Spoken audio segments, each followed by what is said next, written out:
Со буџет од 2,4 милиони денари општински средства се работи на оформување на нова паркова содржина на локацијата која кај Штипјани е позната како Аргач. Заврши асфалтирањето на дел од Аргачот на површина од околу 900 метри квадратни, пошто ќе следи и комплетно озеленување на околу 600 метри квадратни, појаснува директорот на јавното предпријатие ИСАР Живко Тасев.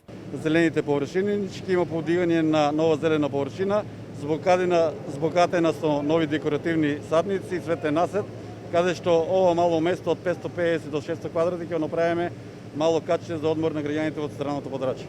9 клупи, канделабри и друга урбана опрема се планирани за овој простор, за кој се верува дека ќе се трансформира во репрезентативна локација за одмор и дружење, смета градоначалникот на Штип Благој Бочварски.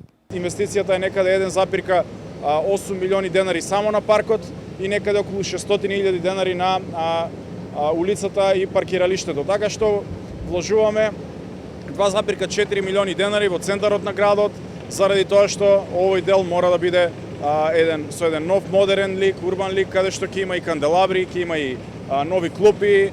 Освен во центарот на Штип, наскоро парк ќе има и во населбата Сењак, на локација позната како Тополките, каде освен зеленило и урбана опрема ќе бидат поставени и фитнес прави за вежбање и рекреација.